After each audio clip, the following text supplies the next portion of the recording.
Hello everyone, this is Bipasha Chatterjee.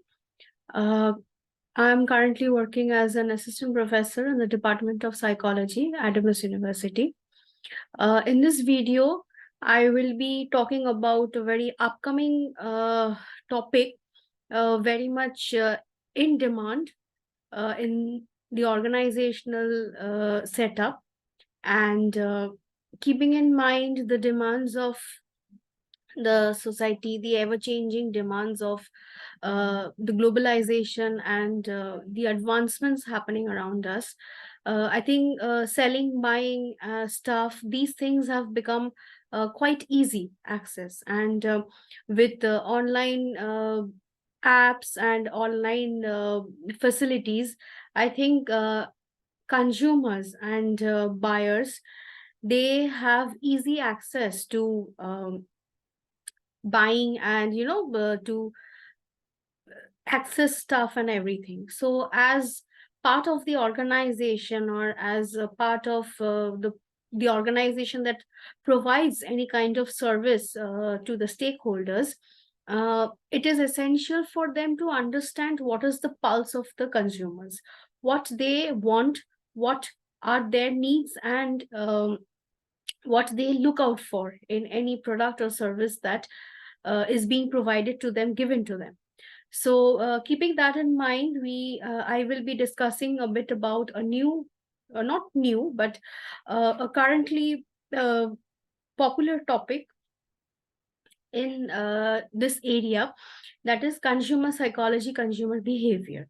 So as part of the organization, it is essential that we understand what are the needs and desires and expectations of our consumers, and how their behavior can be influenced, how their buying behavior can be influenced, and what we as the providers or the sellers, it can be anything, it can be service, it can be material things, it can be anything. So in that way, we as the sellers, what we can do in order to influence the buying behavior, or if what we can do in order to present our products in such a manner that it becomes appealing to the consumers, and it brings out a change in their behavior as well. So many a times what happens, memory, cognition, attention, these things are very much related to consumer behavior. So before just I'll share the screen, and we'll discuss further about what consumer behavior is about. So basically, consumer behavior, if we can understand, if we just focus on this definition of consumer behavior that I have highlighted here. So consumer behavior actually is it is defined as those acts of individuals or consumers directly involved in obtaining, using, and disposing of economic goods and services, including the decision process that precede and determine these acts. So basically, consumers, they have they are their behaviors are directly involved in obtaining, using, and disposing of economic goods and services, including decision process. So what decision they are making as consumers, that is also included here in this part. So consumer behavior and importance, why is it important, why this study of this behavior of consumers is important? Because consumer behavior is helpful in understanding the purchase behavior and preference of different consumers. So every individual, as in psychology we always focus on individual difference, so that concept has been utilized in when understanding or studying consumer behavior as well. So as consumers, we differ in terms of sex, gender, age, education, occupation, income, religion, nationality, social status, and so on and so forth. So because of these differences or different backgrounds, we have different needs, we have, the different desires to buy different products and services, which might, which we think, or we understand that that will satisfy our needs and, quench the requirements. So this is actually very much essential to understand and focus on this difference. So consumer behavior is, as I said, it's a process, and purchase forms one part of this process. And there are many factors that influence this consumer behavior and understanding. When I buy something, it's not always that we are buying anything and everything. So behind every buying behavior, even be it a pen or pencil or any perfume or whatsoever, there is always a motive behind purchasing any kind of behavior, purchasing any behavior. So that is why it is important to know. Now we have different types of consumers. Basically, consumers can be classified into two types, two categories of consumers we often come across. One type is a personal type, and the other is the organizational type. So personal type of consumer is basically when you are buying something in your own capacity. So you're buying something for yourself, buying a shirt or perfume or something like this. So whatever buying behavior, you're doing it for yourself. That is what personal consumer is about. And whenever you are, for example, you are buying a computer, or you are buying, say, 10 TV sets for your resort. So that means you are not buying something for your own consumption. You are making a purchase in your capacity as an organizational consumer. So you are representing the organization. You're purchasing not for yourself, but for the organization. That is what organizational consumer is about. So basically, whenever you are buying goods and services, any service, it can be anything whatsoever, in whatever you're getting in lieu of money, so that is only buying. So all individuals thus fall in the category of personal consumer when you buy any goods or services for your own family, for your own use, and you yourself is the personal consumer.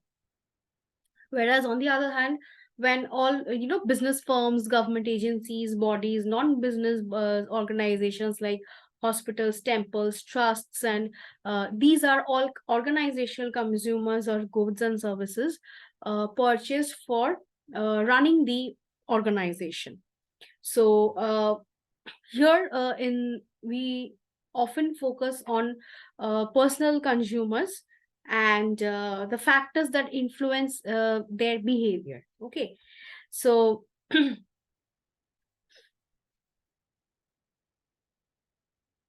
there are many factors here. Coming to the factors, there are many factors that influence our buying behavior.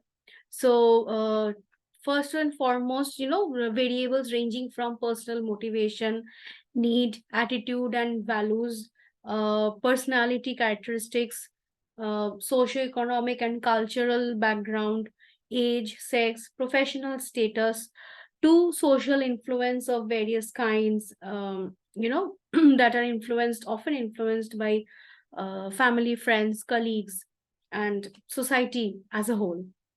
So combination of these uh, various factors produce a different impact on each of us, as manifested in our different behavior as consumers. So we may think that the best way of utilizing our annual saving is to having a holiday, but maybe your partner, or your sibling or your parents, they might think that it is wisest to invest in a house, while your colleague considers buying shares is the best way of spending savings. So you find that each person has their own set of standards and judgments, and very different behaviors, distinct behaviors in every aspect of their roles as consumers.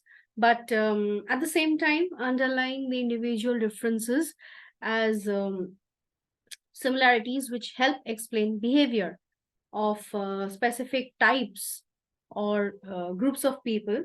So it is these similarities which make it possible for us to classify and analyze behavior of individual consumers. Talking about the psychological factors like, needs and motivation, perception, attitude, learning process, personality characteristics are the similarities which operate across different types of people and influence their behavior. Among the social influences affecting behavior, we can classify the influences of family, friends, leaders, and uh, a social class to which the consumer belongs.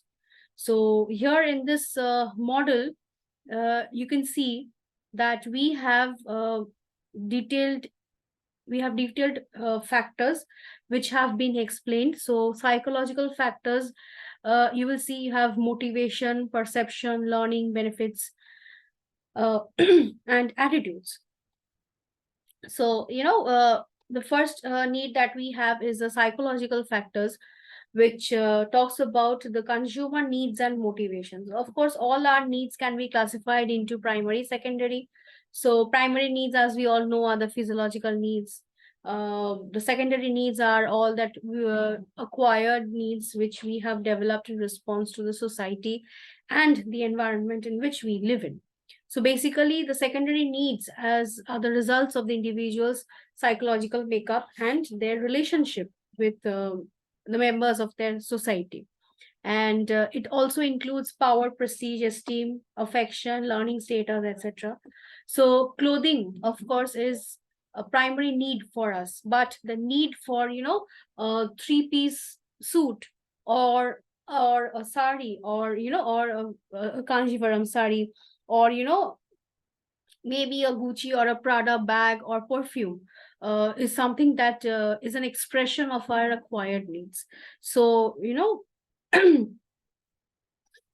so what kind of need you are having? So if we look into Maslow's need, the famous Maslow's need hierarchy theory, if we talk about, here also we see that the different needs are there, and the hierarchy needs were, talks about the different levels of need, and each level of unfulfilled need motivates the individual's behavior. And as each successive level of need is fulfilled, people keep moving on to the next higher level. So accordingly, our needs also vary from in terms of consumer behavior as well. So here also this Maslow's need hierarchy theory also helps us understand consumer motivation as well. So it is quite useful for marketers who can identify what generic level need this product is capable of fulfilling. So if I'm launching a product, if I am floating a product or service into the society, what need of the individuals will it fulfill? So that clarification is needed. So, and accordingly, position the product and back it up with relevant marketing inputs, where the concept of advertising also comes into the picture, which I'll come later. So products like food and clothing are bought to fulfill physiological needs. Insurance, burglar alarms, security services are purchased because they fulfill safety needs. So most personal care products such as soap, toothpaste, perfumes and all, they are bought primarily because they serve the social needs. Luxury products like jewelry, expensive clothes, fancy house, and cars are bought to serve the ego and self-actualization. So same product can be sold to entirely distinct customer segments, provided the marketer can correctly identify the need which the product is fulfilling. Okay, so that is important, and it is important that we have that idea as marketers, as consumer psychologists as well. Then we have perception. Of course, perception is basically how we see the world, so adding meaning to the sensation. So perception also helps us why an individual respond differently to the same stimulus under the same condition. So the kind of packaging or the kind of uh, exposure that I am having to a particular product, that is important. So which one to select and which one to recognize, which one to bring into the attention, the focus of attention. Okay, so which need is it fulfilling? So these things are essential in order to understand what needs to be done.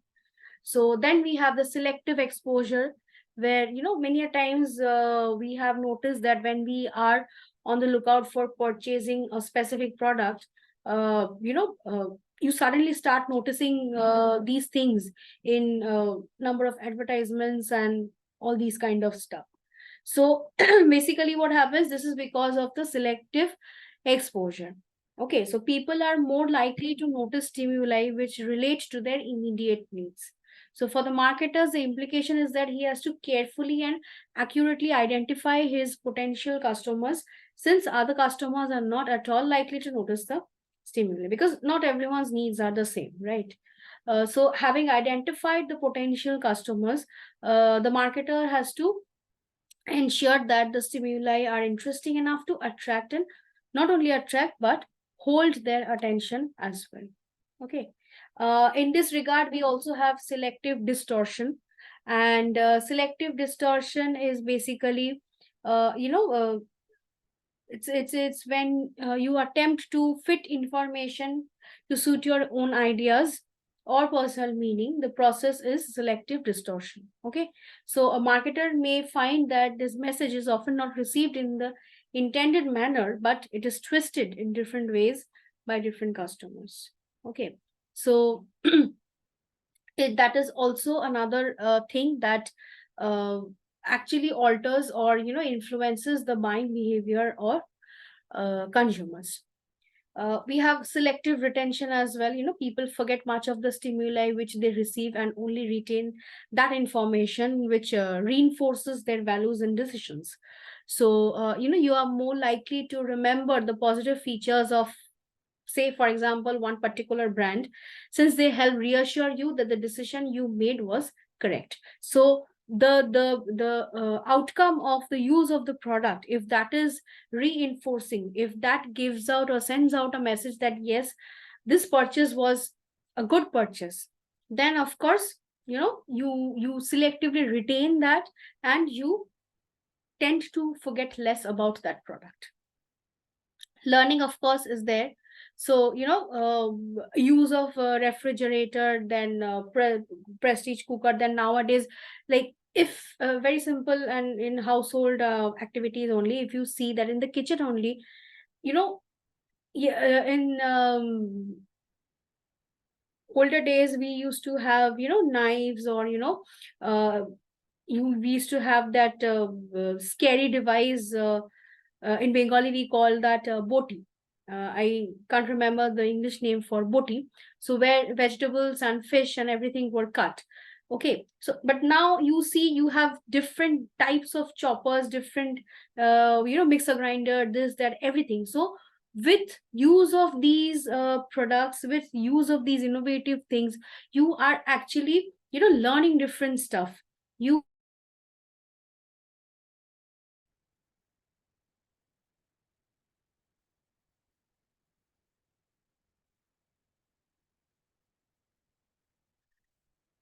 All right. So, so with the use of these different products and services, we learn to uh, make cooking easier for the people who are cooking. So this is just one example.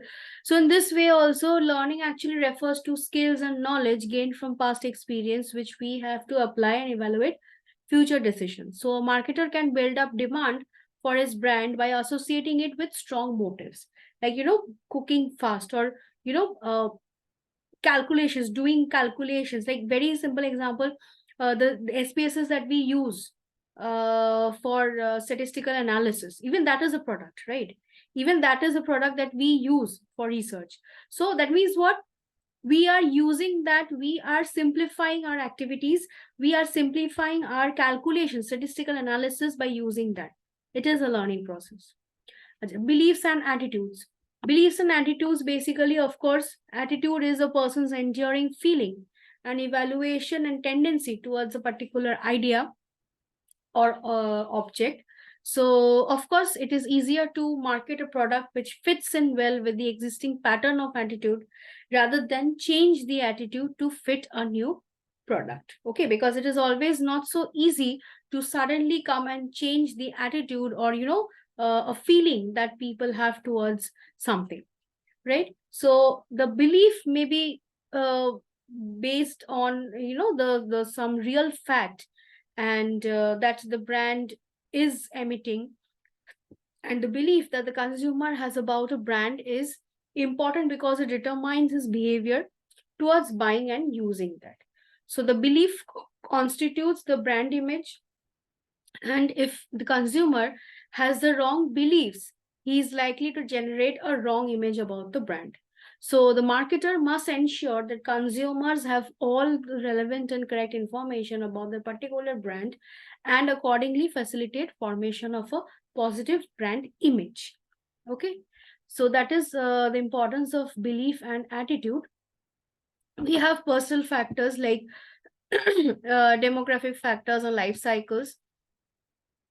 So, consumption behavior, it can be anything like based on gender, then, your income. Of course, I will be buying something or availing some kind of product, keeping in mind the budget that I can afford, right? So that is essential. Personality as well. As we know, personality is the sum total of a person's psychological traits, characteristics, motives, beliefs, and our attitudes. So, of course, a great deal of the behavior, consumer behavior can be figured out from understanding personality. And so that is again important. Lifestyle, the kind of lifestyle that you are leading. So these are basically some of the factors that influence the psychological or personal factors that influence the buying behavior. Coming to the social factors, we have reference groups.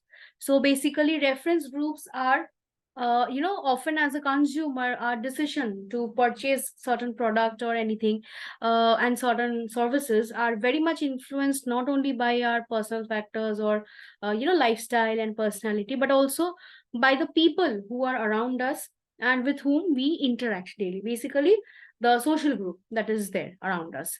So that is, of course, it can be primary or secondary group. Primary group is the one in which individuals interact on a regular basis, and like family, neighbors, close friends, colleagues, co-workers, and all. And formal, informal groups. Secondary groups are basically those which you interact occasionally and is not you don't consider their opinion to be that important. Okay.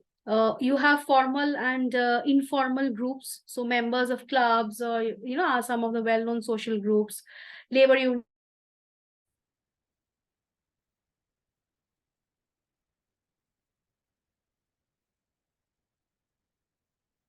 Okay, so the formal and informal groups consists of the formal groups are basically those that have that follow a very highly defined structure and specific roles, and authority positions are maintained and everything. So they often informal groups are loosely defined and may have no specific roles or something. So meeting your neighbors over lunch once a month for friendly exchange of news, for instance, is an informal group meet.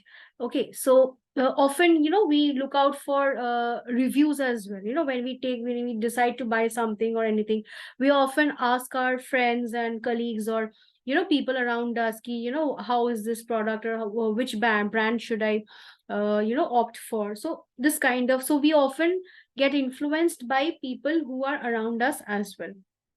Okay, so that is important here. And so here in this diagram, you can understand, you can see that what are the major reference groups that we have.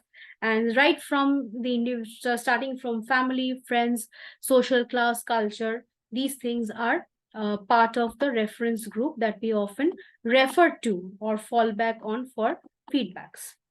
Acha, family also is there. The importance of family in in your buying behavior is important.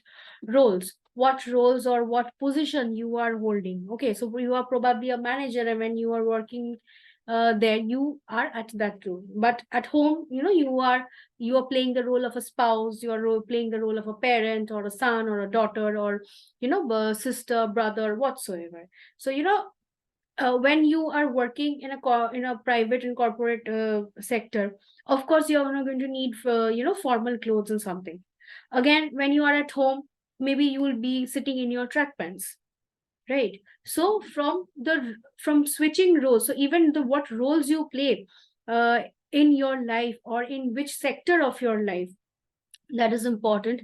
And that is actually, again, it actually determines your buying behavior as well. Okay, status, of course, as I said, group norms. It is again, the norm of a group are the implicit rules that are followed in a particular uh, group. So it can be like, in this like I remember when I was in college. In my college, uh, the norm was ki every teacher should be wearing a sari. Every female teacher should be wearing a sari, not even salwar, not even at that time, leggings and kurti and these kind of things were not there so much. So salwar suit was also not allowed. So that was my college's norms. So all the female teachers used to follow that, and they used to wear sari every day. So these kind of things, like, every group or every organization, they have their own set of things. So many a times what happens, these group norms, and due to conformity, we often have to uh, influence our buying behaviors as well. Okay, so we have opinion leaders. So apart from that, the people who are advertising, people who are uh, endorsing any brand or something, of course they are interacting with the audience. They are talking about the good things about the product, and why is it important, why is it different from the others that are there in the market. So of course that is again often influencing our behaviors. uh, Diffusion of innovation. So opinion leaders are usually innovators, and they are always trying out new products and services and recommending them to the opinion. So nowadays you will find influencers, influencers in the social media. They often, go into paid partnerships and all, and they often promote products and services. So from there also, we often say that, this thing has got viral because of this. So basically opinion leaders, they are also into innovation, so they spread or diffuse innovation. And this is again something that the marketers have taken up. Okay, so social class, we have social class subcultures. So those are again part of the social uh, circle that we fall into. Okay, now another very important aspect that we often look out for in consumer behavior is the role of advertisement. Okay, role of advertisement in the decision making process of uh, consumer behavior. Okay, so advertisement is considered to be a very important channel that each and so nowadays each advertiser uses that to communicate with the consumers.